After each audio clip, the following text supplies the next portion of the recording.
بەناوی خوای بەخشندەی میهرەبان سڵاوتان لەبێ بەڕێزان خۆشحاڵم لە بەرنامەی گفتوگۆ بە خزمەت ئێوەی ئازوو خۆشەویست دەگەم. بەڕێزان تەوەری بەرنامەی گفتوگۆی ئەم شەو قسەکردنە لە سەرهاتنی وەفدەکانی دەرەوەی وڵاتانی هەرێمی هەروەها وڵاتانی زلهێزی جیهانی لەم تەوقیتەدا بۆ هەرێمی کوردستان لە سەروبەندی پێکهێنانی حکوومەتی نوێی عراق و حکوومەتی نوێی هەرێمی کوردستان لە ئێستادا وەفدە نەودەوڵەتیەکان و وەفدەکانی وڵاتانی ئیقلیمی لە چەند ڕۆژی ڕابردووە بە دەقیقی لە هەفتەی ڕابردوودا چەندین وەفدی باڵا سەردانی عراق و هەرێمی کوردستانیان کرد وەک بینیمان لەم سەروبەندی پێکهێنانی حکوومەتی عراقیدا سەرۆکی ئەمریکاش با سەردانیشی لە ناکاوی ڕانەگەیەندرا و سەردانی عراقی کرد. هەموو ئەمانە کۆمەڵێک پرسیاری زۆر ورد دەوروژێرن. ئایا بۆچی سەرۆکی وڵاتان و ئەم وەفدە دیملۆماسیانەی کە لە وڵاتانی زلهێز و وڵاتانی ئیقلیمی لەم تەوقیتەدا بۆچی سەردانی عراق و هەرێمی کوردستان دەکەن؟ ئایا هاوکێشەیەکی جددی ورتر هەیە بۆ 4 ساڵی داهاتووە ئەم هاوکێشەی کە لە سەرەتای دروستبوونی بەهاری عەرەبیەوە کە باسی لێوە دەکرێت دابەشکردنی جوگرافیا و جیۆپۆلیتیکی ناوچەکە لەلایەن وڵاتانی جلهێزەوە ئەمانە ڕاستن و هاتنی و سەردانیکردنی ئەم وەفدە دیبلۆماسیانەی وڵاتانی زلهێز لەم تەوقیتەدا تا چەند پەیوەندی بەمەوە هەیە. بۆ قسەکردن لەسەرم تەوەرەیە لە سودەکانمان لە شاری هەولێرەوە بەڕێز لاوەن جەلال ئاغا ڕاوێژکاری یاسایی پەرلەمانی کوردستان لەگەڵماندا دەبێت. هەروەها میوانێکیشم لێرە کە ئێستا ئامادەنیە بەڕێزدارە محەممەد ئەمین وەزیری لە کابینەی 5 حکوومەتی هەرێمی کوردستان بەڕێزیشان و بڕیارە کە ئامادە بێت و گفتوگۆ لەسەرم تەورە بکەین. سەرەتا دەستمە لای میوانەکەم لە شاری هەولێرەوە کاک لاوەن جەلال ئاغا ڕاوێژکاری یاسایی پەرلەمانی کوردستان. کاک لاوان سڵاوتان لێبێت و سپاس بۆ ئامادەبوونی بەڕێستان. دەمەوێت لەم پرسیارەوە بچینە ناو بابەتەکەمان. هاتنی وەفدەکان بۆ هەرێمی کوردستان بۆ ڕاکێشانی هێزی کووردە بۆ گەمەیەکی نێودەوڵەتی یاخود ئەم وەفدانە لە ئێستادا کە سەردانی هەرێمی کوردستان دەکەن ئامانجیان چییە؟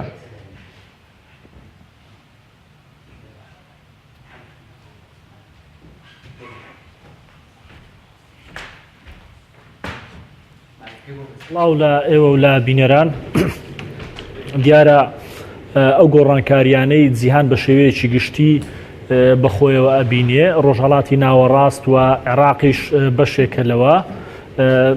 من پێم وانییە ئەو وەفدانەی کە دێنە هەرێمی کوردستان مەبەستەوە بێ کورد لەو یاریەتەوە بگلێنن یاوە تا کورد یاریکەری سەرەکی بێ. ئەگەر سەیری مێژوو بکەین بە بەردەوام ئەو ڕووداوانەی ڕوەدان یاریکەرەکان ئەو وڵاتانەیان لەو ناوچانەی کە جێ نفوزیانە هەوڵ ئەدان هێز و تاقمە سیاسیەکان جا چ ئەگەر بێ لە ناو دەوڵەت بن یان هێزی سیاسی بن وەکو ئێستا لە هەرێمی کوردستان ئێمەکە نیمسە سەربەخۆییەک هەیە بەکاریان دێنن. هەرێمی کوردستانیش بەداخەوە ئێمە وڵاتەکە کۆی گشتی سیادەی نییە و هەرێمی کوردستانیش بە هەمان شێوە بۆیە وەکو سووریا بۆ تا گۆڕەپانێک بۆی هێزە سیاسیەکان بتوانن شەڕی خۆیان تێدا بکەن، شەڕی سیاسی ئابووری بەداخەوە یعنی نەشتواندراوە هەرێمی کوردستان بە شێوەیەک لە شێوەکان سوودی لێ ببینێ. ئەوەی کە ئێستا گوزەرێ لە هەرێمی کوردستان بەشێکە لەوە ئەوە بە کورتی باسم کرد. ئەوەی لەم دە ڕۆژەی ڕابردوو بینیمان کۆمەڵێک سەرکردە و بەرپرسی جیهانی و ڕیان لە بەغدا و هەولێر کرد. دیارە ئێمە نابێ ئەووالێک بدەینەوەکەوە ئەو هێزانە ئەیانەوێ بێن ڕێی کورد وەربگرن یان ئەیانەوێ بێن چۆن سەیری کورد بکەن لەو هاوچێشە نێودەوڵەتیە. جیهان بە شێوەیەکی گشتی لە گۆڕانکاریەکی خێرایە نەوەی سێمی نخبەی سیاسی لە جیهان کە ئێستا زۆر ناویان دێ لەوانە نەوەی سێم مەبەستم لە تەمەن نییە لەوانەیە لەو جوولە سیاسیە تازەیە کە بە شێوەیەکی جیاواز بیرەکەنەوە. ئێستا بە کورتی باسی یەکەم ترامپە، ئەردۆگانە، ماکرۆنە، محەممەد بن سەلمانە، مەلیکی قەتەڕە. دیارە جاران لە سیاسەتی نێودەوڵەتی کۆمەڵێک پرەنسیپ و بنەما هەبوو هەموو جیهان پابەندە بوو پێی بە تایبەتی سەرکردە تەقلیدیەکان. بەڵام نەوەی سێم دیارە ئەمە تا ئێستا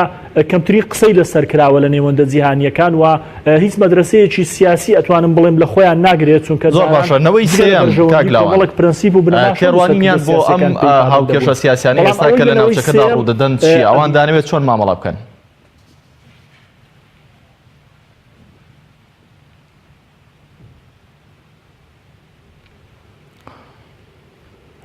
ئەزانی شتێکی دیاریکراو نییە بڵێ ئەوە هاوکێشە سیاسیەکەیە کە ڕوئەدا. کۆمەڵی وڵاتان لە ڕۆژهەڵاتی ناوەڕاست یان لە باکووری ئەفریقیا بەداخەوە سیادەیان نەماوە. عێراقێکێکە لە وڵاتانە بۆیە ئەو هێزانە تەنها نەهاتون بۆ ئێرە، ڕۆیشتون بۆ سعودیا، چوونەتە لوبنان، چوونەتە سووریا و چوونەتە ئوردن، کۆمەڵێک وڵاتی تریشیان بینیوە. لە تورکیا کۆمەڵی لیقاعات کراوە لە نێو ئەو سەرکردە سیاسیانە بە شێوەیەکی گشتی ئەوان ئەزانن گۆڕانکاریەکان لەو شوێنانەیە کە پێویستیان پێ. عێراقێکێکە لەو شوێنانەیە کە سەرچاوی وزەیە بۆ کۆمەڵێک وڵات، ئەتوانم بڵێم لە ئەوروپا و ئەمریکاش سوودی لێ ئەبێنێ، هەروەها کۆمەڵێک وڵاتی خەلیجیش، بۆیە هەمان هەوڵەدان لێرە جێ پێخۆیان قایم بکەن. ئەم گۆڕانکاریانە من پێم وایە دوای هاتنی ترامپ عێراق زیاتر هەستی بەوە کرد کە ئەو گۆڕانکاریانە عێراق بەشێک ئەبێتەی، چونکە ترامپ لەوەی بێتە ئێرە لە چەند لێدوانێک باسی لەوە کرد کە عێراق بۆتە زانکۆی هارفرد بۆ بەرهێمهێنانی تیرۆریست و چاوپێکەوتنێکی کۆنیشی هەبوو دیارە لە کۆمەڵی سایت ئاماژەی پێکراوەیان توانم بڵێم کۆمەڵی ڕۆژنامە کۆمەڵێک مختەتەفاتیان لێ وەرگر بڵاویان کردەوە. دیارەوە بزانم 4 ساڵ 5 ساڵ پێشستایە ترامپ باسیەوە کاکاڵێ سەدام باشتر بوو لەو سەرکردانەی تر هەبوونا، لەبەرەوەی لە سەردەمی سەدام ڕاستە کوشتن هەبوو، بەڵام تیرۆریستەکان لەسەر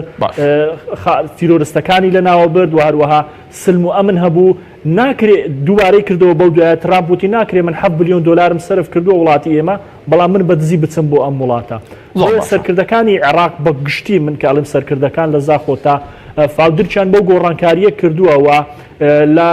ئیدارەی ئەمریکا قسە لەسەر ئەوە کرا ترامپ بۆیە کە چۆ عێراق نەیویست کەس ببینێ، نەیویست شەرعیەت بەوانە بدا، چونکە ئەو باهۆزی گۆڕانکاریە هەیە دیارە ئەوان پێیان وایە ئەبێ عێراقیش بگرێتەوە. بەداخەوە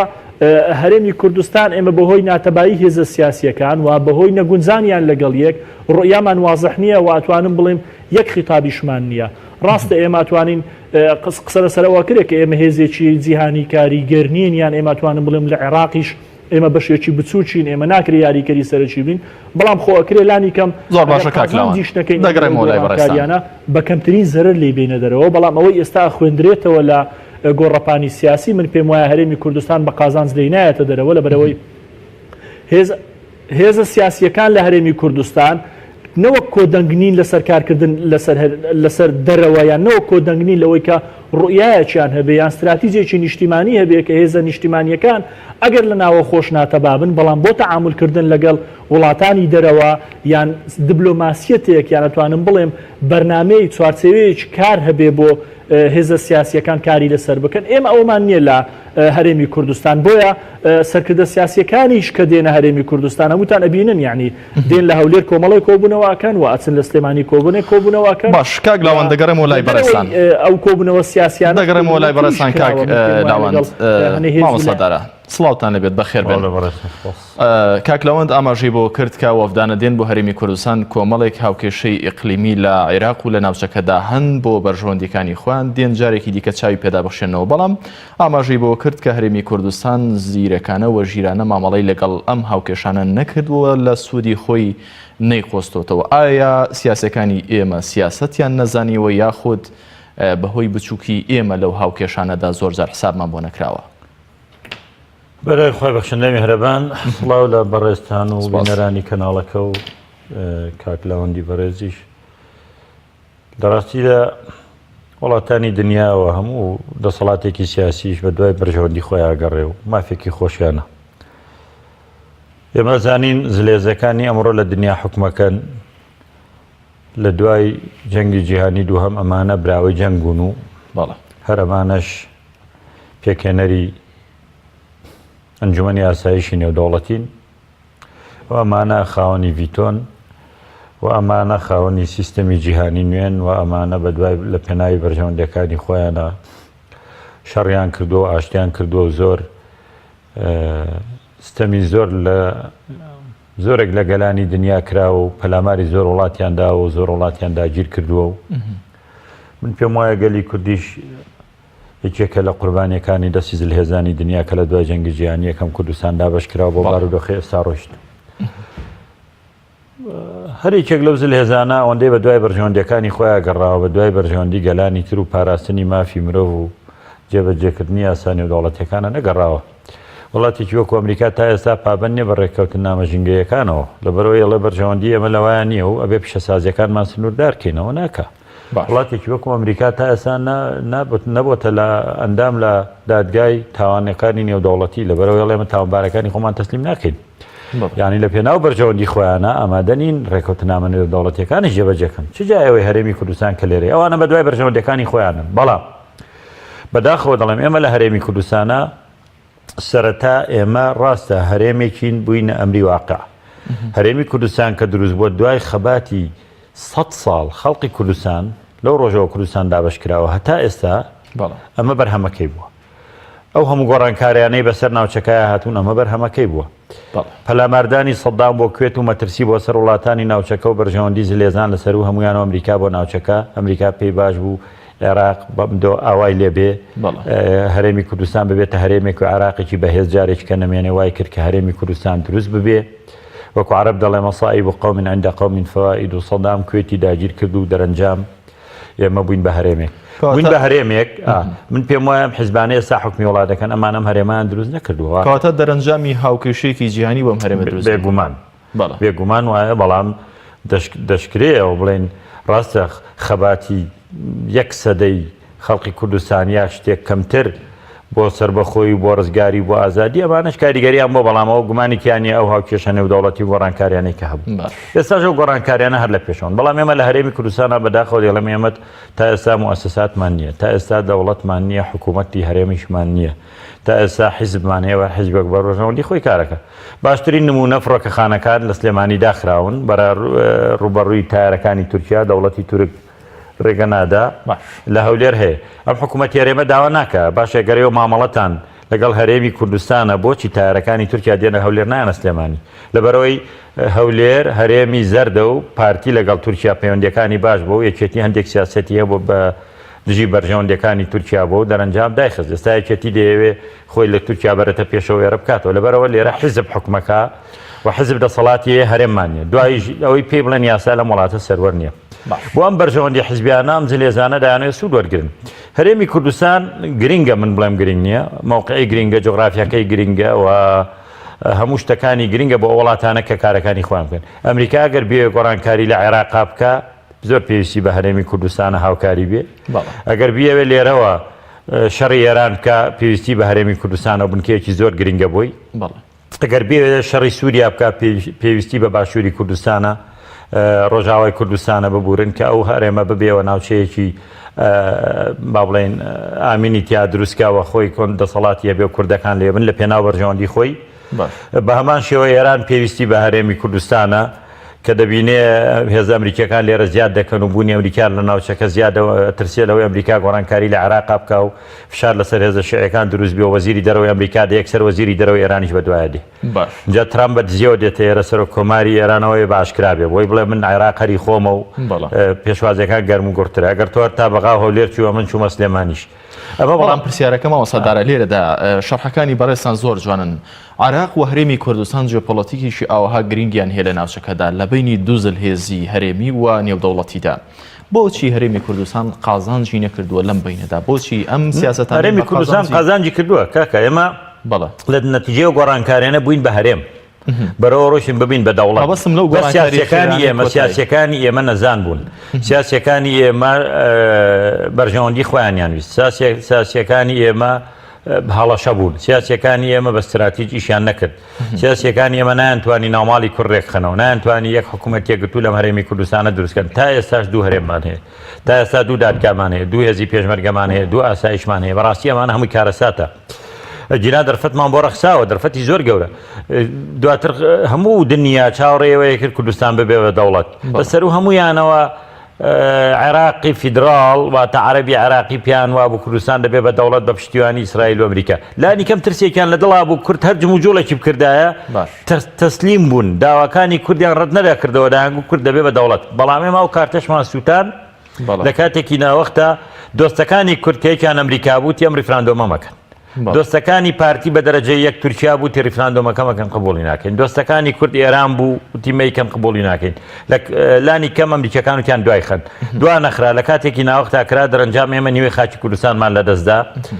ئابڵۆقەیەک خراە سەر هەرێمی کوردستان و کارەساتی گەورەمان ڕوبەڕووبەوە و ئێستا جاسەواری ماوە ئێستا جارێک تر کۆمەلگای نێودەوڵەتی یا با بڵێن هێزەکانی دنیا ئیشیان بە هەرێمی کوردستانە هاتوونە پێشەوە هێزەکانیان دێنن داما دەتوانین سوودی لێوەرگین بەڵام ئێمە خۆمان نین ئێستا لە هەموو کاتێکە بۆ ئەمریکا هەرێمی کوردستان مەقبولیەت و نزیکی زیاترە لە دەسەڵاتێکە لە بەغدا هەیە و ئەمریکا پێی وایە دۆستی ئێرانن بۆیە دەیەوێت خۆی لە کورد نزیک کاتەوە بەڵام ئایا کوردێک تا ئێستا حکوومەتی هەرێم دروست نەبێ یەک ریزی و یەکگرتوو نەبێ یەک هەڵوێست نەبێ نەتوانێت پارێزگارێک بۆ کەرکووک دابنێ بەم بارودۆخی کە ئێستا حیزبە کوردستانیەکان دەسەڵاتی هەرێمی کوردستان بەڕێوەی دەبات دەتوانین سود لەم گۆڕانکاریانە بکەین ئەمە گرنگە من پێم وایە ئەگەر کورد بیەوێ یاریبکە دەرفەتێکی زۆر گونجاو هەیە یاریزانی باش هەبێت لە ساحەکەیە بۆ جارێککە ئێمە زیندوو بینەوە بچینەوە پێشەوە جارێککە هێزی پێشمەرگە بچێتەوە کەرکووک جارێککە کورد ڕۆڵ ببینێ لە گۆڕانکاریەکانی کە هەیە و من پێم وایە دەستکەوتی گەورەش بەدەست بێنێ بەس بەڕاستیە بێ بەو عقلێتە ئیش نەکرێ بۆ بەرژەوەندی حیزبیش بکرێ بێ بۆ بەرژەوەندی هەرێمی کوردستانیش بکرێ و لەسەر بنەمای استراتیجێکیشکەین زۆر باشە کاک دارە دێمەوە لای بەڕێستان کاک لاوەند لە ماوەکانی ڕابردوودا بەرپرسانی باڵای هەرێمی کوردستان وەکو پێویست سوودیان لە هاوکێشە هەرێماتیەکان وەرنەگرتووە زۆر جار بەکارهێنراون زۆر جار کورد وتەنی هەموو ڕێگاکان دەستنەوە بانە هەموو سەری کێشەکان لەوەدا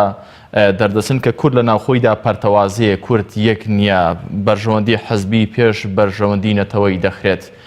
لەم گۆڕانکاریانەی کەم جارە ڕوو لە عێراق و هەرێمی کوردستانیش وەکو بەشێک لە عێراق دەکات هەرێمی کوردستان دەبێت چۆن مامەڵە لەگەڵ ڕووداوەکان بکات لە بینی ئەم دوو بەرداشی ئەمریکا و ئێراندا چۆن قازانج بچنێتەوە بۆ گەلی کورد ئایا ئەمە دەتوانێت یاخود وەک ڕابردوو خوێندنەوەیک هەیە کە دەڵێ هەر بەکار دەهێنرێن ئەم هێزە بچووکانە ئەم هەرێمانە یاخود جارێکی دیکە بەکار دەهێنرێنەوە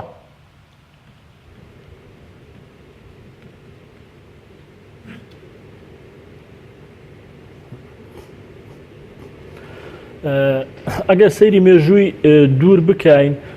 من پێم وایە هەر کورد بەعام لەو ناوچە ئەوەنەی قوربانی دەستی خۆی بووە قوربانی دەستی دوژمنەکانی یان نەتوانم بڵێم نێارەکانی نەبووە خۆ میرنشین و ئەمارەتە کوردیەکان ئەوەندەی لە سەردەستی یەک لە ناوچوون لە سەردەستی دوژمنەکان لە ناو نەچوون جا ئەوە درێژیکەوە تاگەی ئێستا لە هەرێمی کوردستان من پێم وایە ئێمە ئەوەندەی هێزە سیاسیەکان خۆمان زەرمان لە خۆمان و لە هەرێمی کوردستاندایە لەو باوەڕەنیم دوژمنەکانمان زەرریان لە ئێمەدا بێ سەبارەت بە بەرداشی نێوان ئەمریکا و ئێران منەمە یەکشت بڵێم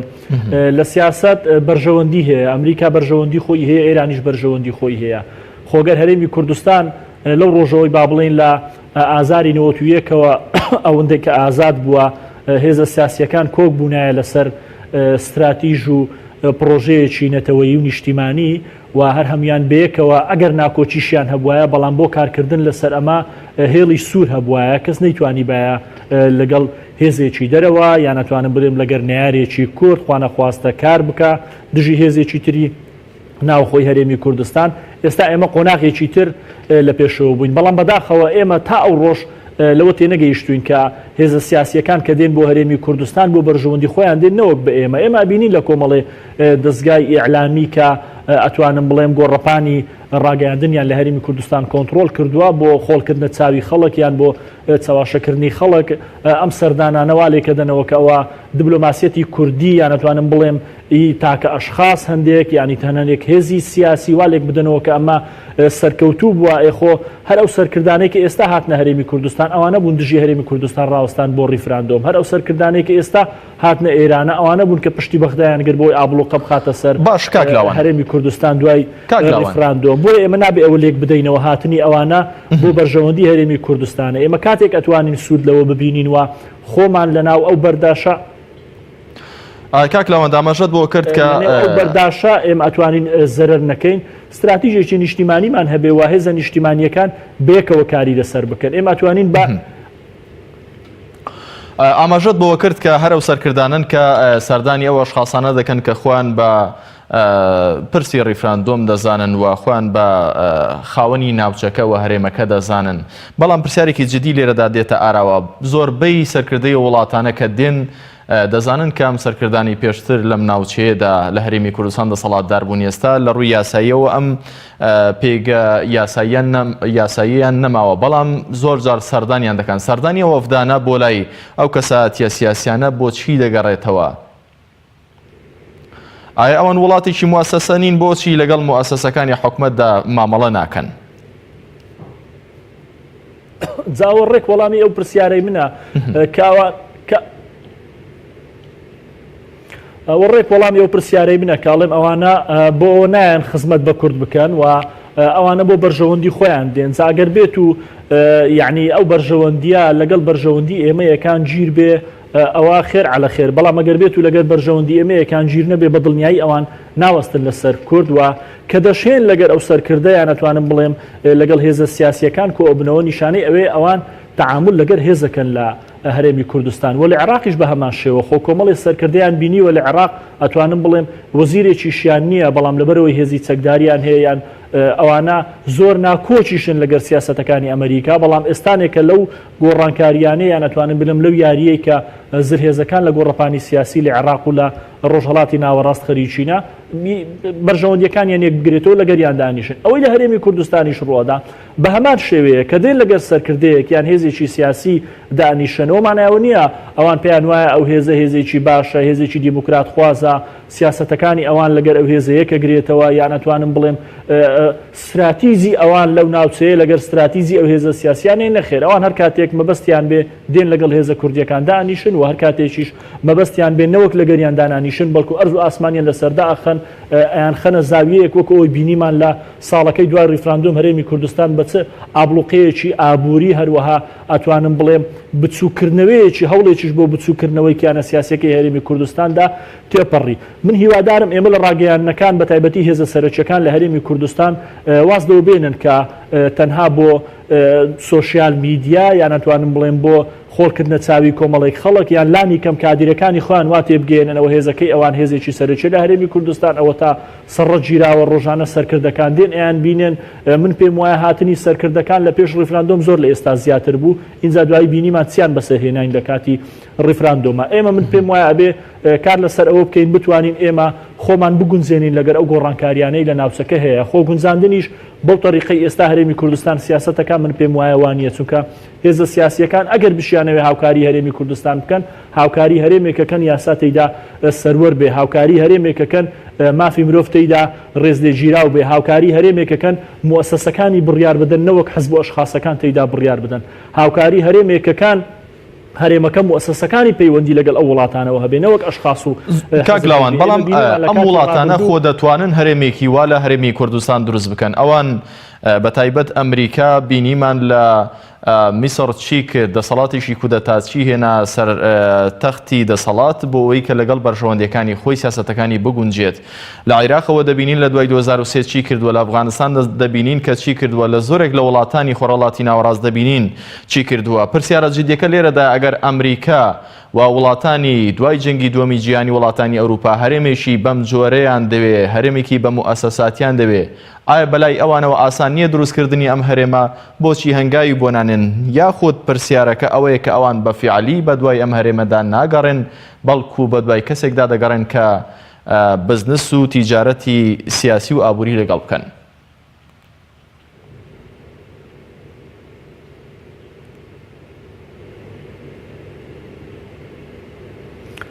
من پێم وایە نەکاری ئەمریکایە نەکاری ئێرانە بێن هەرێمی کوردستان وا لێ بکەن بە موسەسە بێ و ڕێز لە مافی مرۆڤ بگیرێ و یاسا سەروەر بێ ئەوە کاری هێزە سیاسیەکانی هەرێمی کوردستانە سەبارەت بە مەسر و هەر شوێنێکی تر کە ئەمریکا دەستی تێیدا هەبێ خۆمانایەوەنی ئەگەر ئەوان هاتن حکوومەتێکیاندانە خەڵکەکە لێی ڕازیە من ساڵی ڕابردوو 2000 چوومەتە مسر یەک کەسم نەبینیوەتە ئیدی حکوومەتە بکە یعنی دەوڵەمەند فەقیر خوێندەوار نەخوێندەوار بازرگان فڕۆکەوان یعنی خەڵکێکی زۆرم بینی یەک کەسم نەبینیتە ئیدی و حکوومەتە بکە کەچی ئەبینی لەسەر حکمی شەوماوەتەوە خۆمانایەوەنی ئەگەر حکوومەتێکە بوو خەڵکەکە لێی ڕازیە لێرەش بە هەمان شێوە یعنی خۆمانایەوەنی ئەگەر بەشێ لە هێزەکان دەنجی زۆر بین و دەسەڵاتیان بەسەر زۆربەی مؤسسەکانی وڵاتە بێ خەڵک لیان ڕازی بێ لە ڕۆژهەڵاتی ناوەڕاست یاسا سەروەر نییە بۆیە ئاسایی هێزی سیاسیەکان لە ترۆپچیش دەسەڵاتیش بمێنەوە خەڵکیش لیان ڕازی زۆر باشە دەگەڕێمەوە لای بەڕێستان دەگەڕێمەوە لای بەڕێستان مامۆستادارە بەر لەوەی بسمە لای کاکلامەت بەڕێستان ئاماژەتان بۆ کرد کە سەرەڕای ئەم هەموو گۆڕانکارانەی کە لە هەرێمی کوردستان و لە عێراق ڕوویاندا و بەشێکی زۆریان لە قازانجی و لە بەرژەوەندی هەرێمی کوردستاندا نەبوون بەڵام هێشتا دەرفەتێکی گەورە لە بەردەم هەرێمی کوردستاندا هەیە. ئەو دەرفەتە گەورە چییە؟ دەرفەتەکە ئەوەیە ئێمە تازە بووینە هەرێمێک و ئەمری واقعین و لە دەستوری عراقیا چەسپی و کۆمەلگای نێودەوڵەتیش دانی بەوایانەوە ئێمە هەرێمێکین لە عێراق واتە جارێککە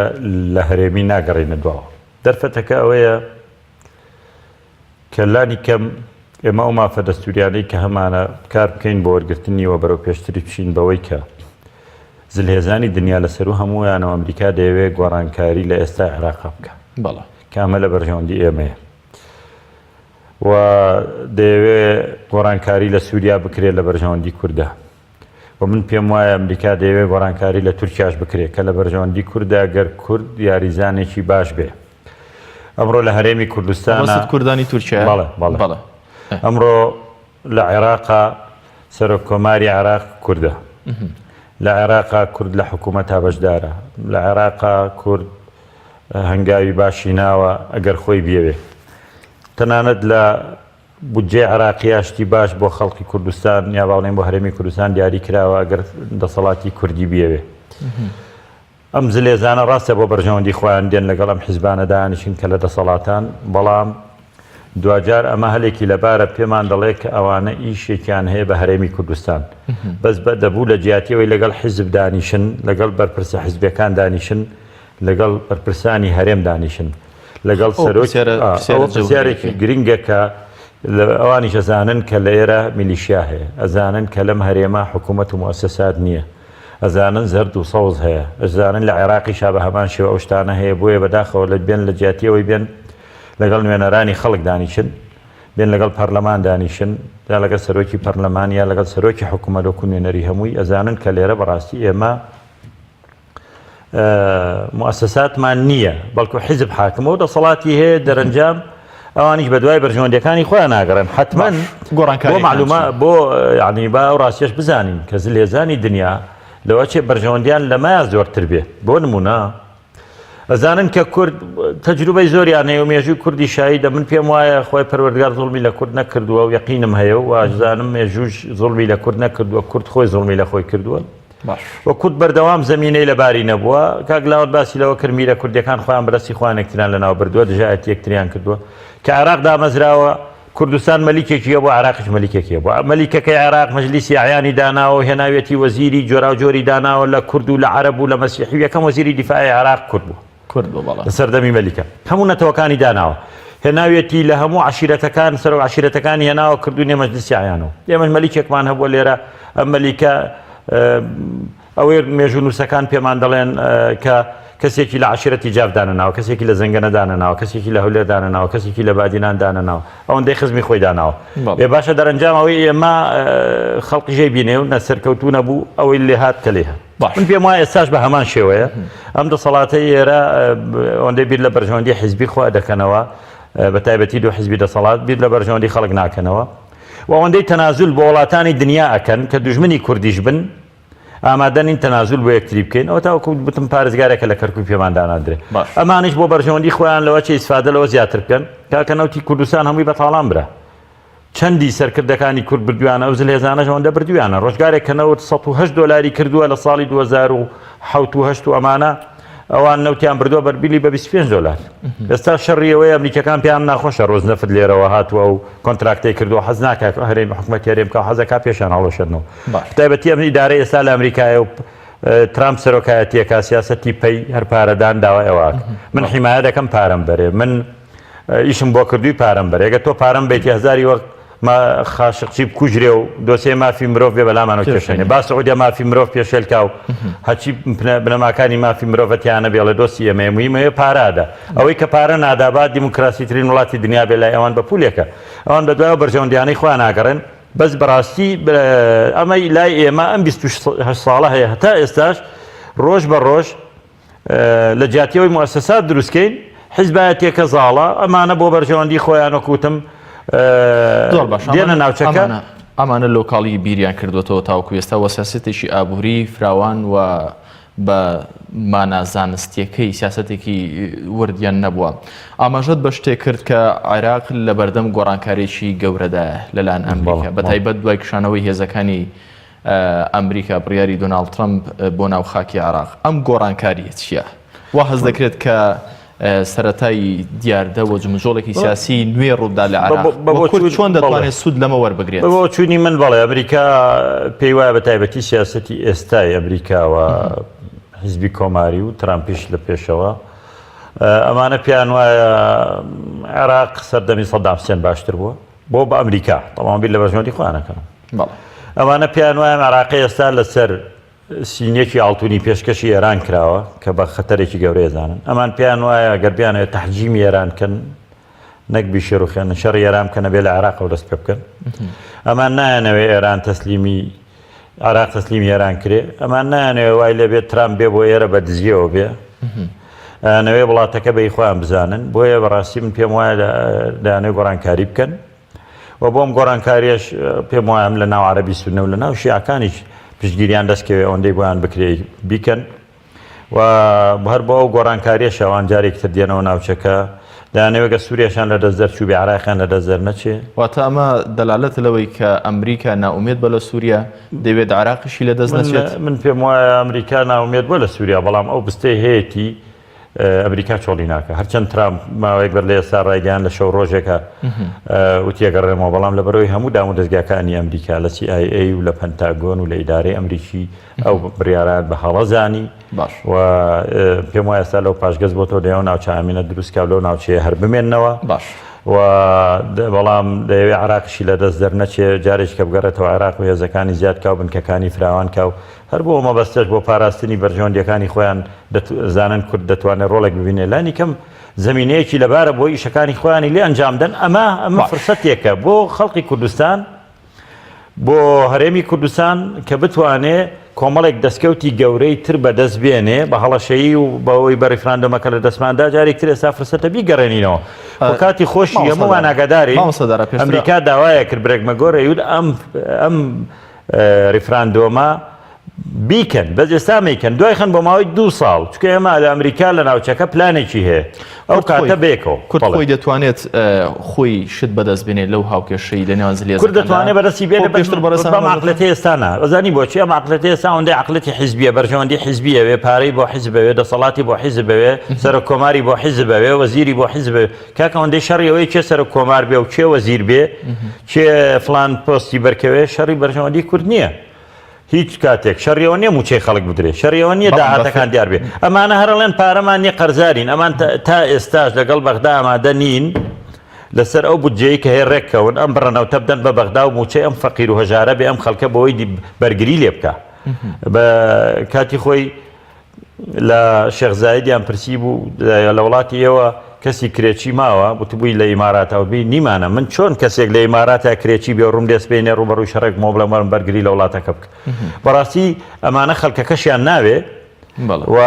لە بەرژەوەندی خەڵقی ئیش ناکەن بۆیە بە دوایەوە گەڕێن چۆن جارێککە خۆیان دۆڵەمەندکەن ئەم ساڵیش نەوتمان لێ وەرمەگرن قەیناکە بودجەکە هەروەکو ساڵان بینێرن خەڵکەکە ڕاتۆ لە پارەی کەم بە موچەکە نقصانی شێ بێ ڕاهاتون فێر بوون هەرێمی کوردستان خۆی نایهەوێت کە بودجەکە بێت بۆ هەرێمی کوردستانەوە لە بەرژەوەندی خۆی نبینێ ئەوە لە بەرژەوەندی خۆی بینێ خۆی نەوتەکە بفرۆشێ بە بیانەوەی قەرزدارین قەرزیش لە هەموو دنیا هەر وڵات و هەرێمی قەرزار بێ ئەبێ بزانی قەرزەکە چەندە بۆچی قەرز کراوە بۆچی قەرز کراوە فەوائیدی قەرزەکە چەندە و چۆن دەبێ بدرێتەوە هیچی دیار نیە هیچ کەسێک نازانێ مەگەر چەند کەسێک بیزانێ من پێم وایە قەرزیش نییە شتێکی وەهمیۆر پارە کۆکردنەوەی مەبەستت ئەوەی کە ئێستا بەم جۆرە دەفرۆشێت زیاتریشە لەو بودجەی لە سەدا 12.67 عێراق دەیەوێت بینێرێت ئەوەی عێراق بینێرێ داوای حساباتی ختامیەکە عێراق بینێرێ ئەڵێ من بۆ بودجەی ئەنێرم بۆ پرۆژەی ئەنێرم ئەبێ دیار بێ لە چیا سەرفەکرێ بەس ئەوەی لە نەو دەیفرۆشێ هیچی دیار نییە ڕێژەیەک معاشە لێدرن و ویسیان لە سا 50 دەن و ویسیان زایکەن لە سا 70 و پاشەکەوتەکە ئەکەن بە لە سا 20ەکەنەوە لە سا 40 ساڵی وایە 3 مانگە بڕن ساڵی وایە 4 بڕن 2 ئەبرن بە ئارزووی خۆیانە حساباتی ختامیش نییە لەبەرەوە ئەمەی خۆیان نادیارە ئەتوانن مەجالێکی زۆر باشی تیا بۆ دزی و گەندەڵی بەڵام لە عێراقەوە بێ و مەجالێکیان دەگەڕێمەوە لای بەڕێستان کاکدارە کاگلاوان ئەمریکا لە سووریا بە جۆرێک لە جۆرەکان بوو ئەوەی کە عراقیشی لە دەست دەرنەچێت پاشەکشەی کردووە و هێزەکانی بە فەرمانێکی دۆناڵد ترەمپ هێناوەتەوە ناو خاکی عراقەوە. ئەمە پێمان دەڵێت کە بۆ کاتێکی نادیار ئەمریکا دەیەوێت چەقی ململانی سیاسەکانی بخاتەوە ناو عێراق بۆەوەی کە دەستی شیعە تا ڕادەیەک لە دەسەڵات دوور بخاتەوە و زۆر جار بەرپرسانی باڵای ئەمریکا خوێندنەوەیشی وهان هێوەکو کاکداراش ئاماژەی پێکرد کە سەردەمی سەدام باشتر بوو دۆخی عراق لەوەی کە ئێستا بە تەواوەتی خێریکە جڵەوی دەسەڵات لە ژێردەستی ئەمریکا دێتە دەرەوە. لەم استراتیژیەتە نوێی ئەمریکا مەبەستم ئەوەی کە هێزەکانی هێناوەتەوە ناو خاکی عراق و دانەوێت ئێرە بکەنەوە چەقی ململانەکان هەرێمی کوردستان دەتوانێت چۆن سوود ببینێت با لە ڕابردوو گەڕین کورد نەیزانیوە ئایا بۆ داهاتوو هەرێم دەبێت چی بکە بۆەوەی کە لەم ململانەیانەی کە لە ناو خاکی عراقدا ڕوودەدەن سودمەندی یەکەم بێت؟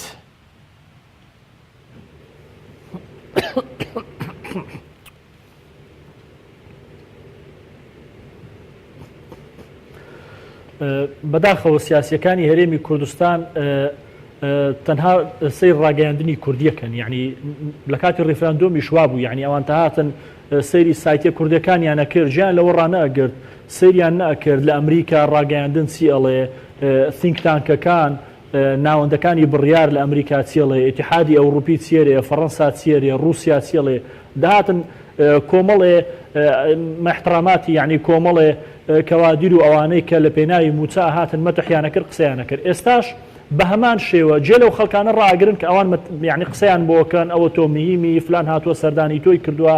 یعنی تیان ناگەێنن ناچن جێ لە نێوەندە جیهانیەکان ڕابگرن، ناچن جێ لە ڕاگەیانی ئەو وڵاتە زەرهێزانە ڕابگرن چێرن. ئەمریکا لە عێراق هەر لە سەردەمی بۆشەوە تا ئێستا ناوەندەکانی بڕیار پێیان وایە کە ئەوان هاتنی ئەوان بۆ عێراق بەم شێوەیە هەڵە بووە، ئەوان خەڵکێکی زۆریان بە کوشتندا زەرەریان لێ کرد. دوای ئەوان هاتن هێزەکانی خۆیان وردە کشاندەوە هەوڵیاندا هێزەکە ئەو هێزانەی کە دۆستی ئەوانن لە عێراق هاوکاریان بکەن، بۆ نمونە پارەیان بڕیەوە بۆ پێشمەرگە ئەو مانگانە 25 دلارە و لە بەغدا و لە ناوەڕاست و لە خواروی عێراقیش ئەتوانم بڵێم کۆمەڵی هێزە بوون ئەوان پارەیان بۆ بڕیبوونەوە. ئەوە وەکو خوتەی بەدیر هات لەوێ وتیان کاکە ئەوە ئێمە لە مەودووە بە پارە بەرژەوەندیەکانی ئەمریکا ئەپارێزن. دیارە ئەوەش دادی نەدان. ئێستا لە ئیدارەی ئەمریکا دەنگێک بەرز بۆتەوە کە سیاسەتی ئێمە هەڵەیە لەوێ ئەبێ پێداچوونەوەی پێدا بکرێەوە. ئەو پێداچوونەوەیە من پێم وایە گشتگیرە، تەنها ئەوە نییە بێن تەعامل لەگەر هێزێک بکەنیان تەنها پەیوەندی بە عێراقەوە هەبێ. ڕۆژهەڵاتی ناوەڕاست ئەوان پلان و بەرنامەی خۆیان هەیە. لە کاتی ڕیفراندۆم من لە تورکیا بەرپرسێکی ئەوانم بینی دانیشتێکی ئاسایی بوو ڕسمی نەبوو، وتی ئێمە بۆیە لەگەر من پێم وت کە یعنی نابێ ئێوە لەگەر ڕیفراندۆم نەبن، ئێمە گەلێکی وا وتی ئێوە ئەوانەی تۆڵی هەمووی تەواوە، بەڵام ئێمە پلانی ئێمە تێکەچێ. یعنی ئەوان ئەو کاتەش پلانیان هەبەوەی کە ئێستا ئیشی لەسەرەکەن، ئەمە شتێک نییە یعنی بە قەرارێکی مەزاجی درا بێ بێنجێ بەجێ بکەن. ئێمە ئەو کاتە وتی ئێمە بەرنامەیەکمان هەیە نابێ لێمان تێک بچێ. بۆیە ئەو بەرنامەی کە ئێستا شەیە بەداخەوە ئێمە لە هەرێمی کوردستان تەنها واتە ئێگەین ئەوان هاتوونەتەوە ئێمە خۆمانی لێ پارێزین کێشە نیە، بەڵام لە کۆتایی من پێم وایە ئێمە بە زەرەر لێی دەینە دەرێ لە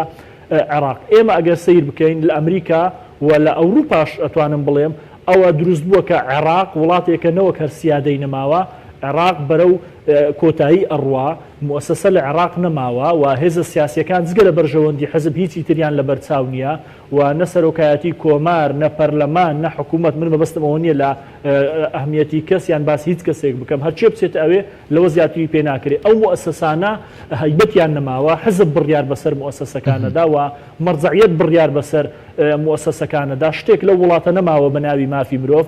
یعنی خۆ لێدوانەکانی ترامپ و ئەتوانم بڵێم ماکرۆنیش لە چەند دانیشتنێک بە هێزەکانی سووریایی بوتووە باسی عێراقی بۆ کردنەوە، بەش سەرکردەیەکی کوردی سووریا باسی کردوتی کاکە خۆ لە عێراق ئێستا لە سەردەمی سەدام زیاتر خەڵکە کوژرێ و ترامپ چەندین جار باسی کردووە خەڵک ئێستاش ئەکوژرێ لە عێراق بەبێ بۆیە هەموو ئەوانە ئەبێ سەرکردە سیاسیەکان شتێکیان لە بەرچاو بێ کە ئەو گۆڕانکاریە یعنی ئاتیەتون دێ ناگەڕێتەوە، یعنی شئنام ئەبەینا ئەمە دێ بۆ ئێرە. ئەوەی گرنگە ئێستا لە هەرێمی کوردستان کە بەداخەوە ئێمە نایبینین هێزە سیاسیەکان کۆک بن لەسەر ئەوەی چۆن بتوانن تەعامل لەگەر بەرژەوەندی زلهێزەکان بکەن، چونکە ناکرێ ئێمە چاوەڕێ بکەین زلهێزەکان بەرژەوەندیان لەگەر ئێمە بگونجێنن. من پێم وایە ئێمە تەجروبەیەکی دوور و درێژمان لەوە هەیە لەگەڵ ئەمریکا لەگەڵ رووسیا تورکیا و ئێرانیش هەر بگرە لە دروستبوونی دەوڵەتی عێراق تا ئێستا لە سەردەمی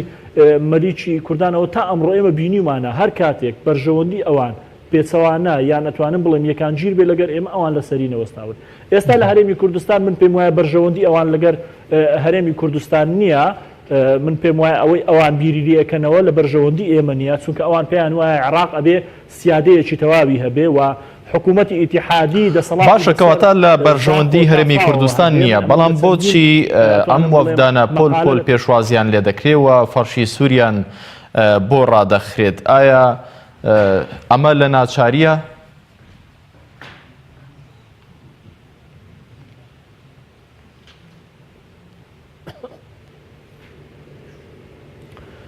خۆ بەدڵنیایی عێراق کە وڵاتەوە ئەتوانم بڵێم هێزیان لە ئێمە زیاترە، توانیان لە ئێمە زیاترە بۆ پەیوەندی دیبلۆماسیەکانی عێراق ڕەغمە هەموو شتێک تا ئێستا ئەوان لە ئێمە باشتراوە خۆوان نەتوانن پێشوازیان نەکەن، نەخێر بەدڵنیایی ناتوانن. بۆی هەرێمی کوردستانیش بە هەمان شێوە ئێمە نەوەکە ناتوانین پێشوازیان نەکەین، من پێم وایە ناتوانین ئەوەی ئەوانیش ئەڵێن ئێمە جێبەجێ نەکەین، چونکە ئێمە ئەوە تا بینیمان لە کاتی ڕیفراندۆمە حکوومەتی عێراقی 150 خاکەکەی ئێمەی داگیر کرد، ئێمە چیمان پێکرا؟ پێمان نەکرا. مەسەلە ئەوە نییە ئەتوان لە شکۆی پێشمەرگا یان لە گەورەی هاوڵاتیانی خۆمان کەم بکەینەوە، نا، بەڵام ئێمە توانامان ئەوەندەیە ناکرێ ئێمە لە توانای خۆمان زیاتر خۆمان ببینین و پەیوەندی دیبلۆماسیەکانی ئێمە لە ئاستێک نییە بتوانین نێوەندە جیهانیەکان بێنینە دەنگ لە بەرژەوەندی کورد بەداخەوە، یعنی پەیوەندیەکانی ئێمە پەیوەندی حزبین و بینیشمان لە کاتی ڕیفراندۆم وەفدی هەرێمی کوردستان چوە دەرەوە، کەس ئامادە نەبوو پێشوازی لێ بکە و لە کاتی کوردیش تووشی ئەزمە بوو لەگەر باش کاک لەوان دەگەڕێمەوە لای بەڕێستان ئەگەر بەرژەوەندی زۆر باشە دەگەڕێمەوە. کاک دارە وەفدی وڵاتان دوای هەموو سەردانیشیان بۆ بەغدا دێنە هەولێریش، ئەمانە تا چەند کاریگەریان دەبێت لەسەر زوو دروستکردنی حکوومەتی هەرێمی کوردستان؟ هەرچەندە پێشتر ئاماژەتان پێکرد کە ئەوان مامەڵە لەگەڵ ئەشخاص دەکەن لەگەڵ موسسەدا ناکەن، بەڵام ئەمانە کاریگەریان دەبێت لەسەر زوو پێکهێنانی حکوومەتی هەرێمی کوردستان. هیچ قسەیەک لەم بارانەوە کراوە؟ لە ڕاستیدا وەفدی وڵاتان کە دێنە ئێرە ئەوانە پلان و بەرنامەیەکی خۆیان هەیە و بۆ کاری خۆیان دێن و ئەشزانن لەبەرەوەی وەزی عێراق وایە و هەرێمی کوردستان جیاوازە لە عێراق و لە هەرێمیشە زۆرنی زەرد و سەوز هەیە، لەبەرەوە کە دێن سەردانی هەموو لایەکیانەکەن بۆی کاروبار و پلانەکەی خۆیانیان پێ بڵێن و ئەجنداکەی ئەوان جێبەجێکەن. باز لە حکوومەت هەرێم نییە دەکرێت لە دانیشتەکانە بڵێن نەرێک بۆ حکوومەت چیتان کرد، چکەوە نان حکوومەت بۆ ئێمە دروستکەن و ناشێن فشار لە هیچ کەسێک بکەن، ئەبێ خۆمان حکوومەت بۆ خۆمان دروستکەین، خۆمان فێریەوە بین یاسا سەروەر بێ.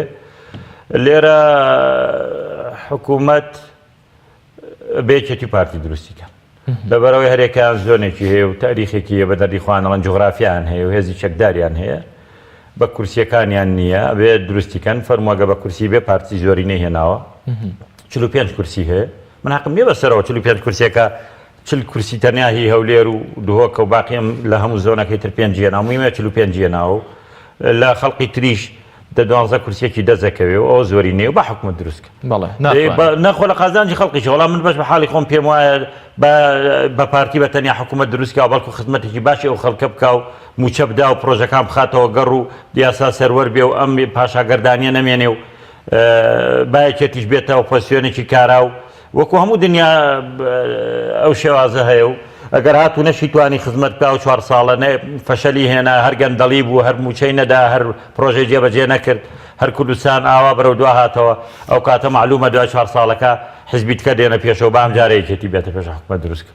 بەس بۆ نایکا لەبەرەوەی زانێ بەبێ یەکێتی پێی ناکرێت، بۆ پێی ناکرێت لە یەکێتی هێزی، یەکێتی بۆ هێزیە لەبەرەوەی هێزیە گرتووی کوردستانمان نییە، لەبەرەوەی یەک حکوومەتمان نییە، لەبەرەوەی یەک دەستگای یاساییشمان نییە، لەبەرەوەی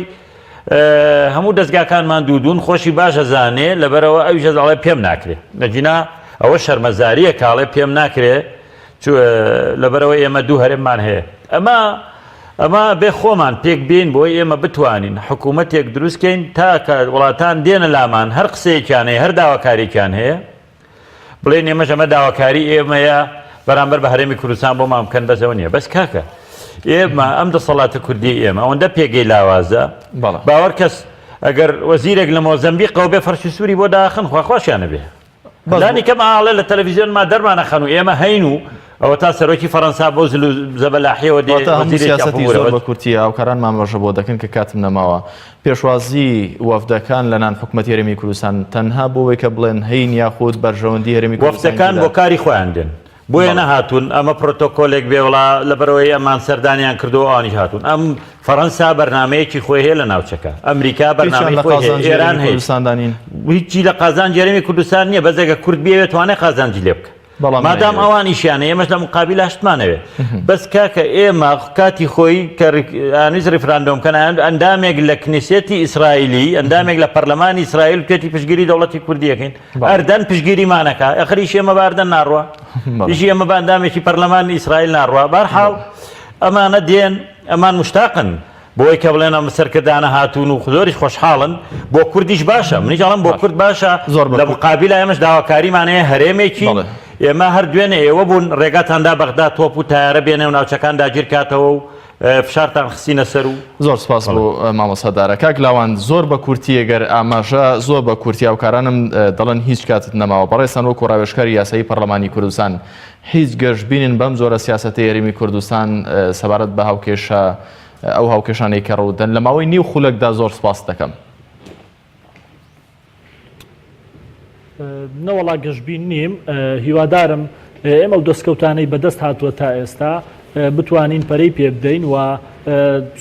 دەرسیش لە هەڵەکان یان نتوانم شکستەکانی ڕابردوو شۆر بگرین بۆی بتوانین هەرێمی کوردستان لەم قۆناغەتێ پەڕێنین گەلی کورد قوربانی زۆری داوە و تەحملی زۆری هەڵی سەرکردە و سیاسیەکانی کردووە هیوادارم ئێمە بتوانین بۆیان تعویز بکەینەوە. بەڵێ بەڕێز لاوان جەلالاغا ڕاوێژکاری یاسایی پەرلەمانی کوردستان لە ستودیۆکانمان لە شاری هەولێرەوە سوپاس هەروەها بەڕێز کاکدارە حەمەد ئەمین وەزیر لە کابینەی پێنجی حکوومەتی هێرمی کوردستان سپاس بۆم دەرفەتەی بەڕێزیشان بەڕێزان بەم شێوەیە کۆتاییمان هێنا بە ماڵخەی بەرنامەی گفتوگۆ شاد بن.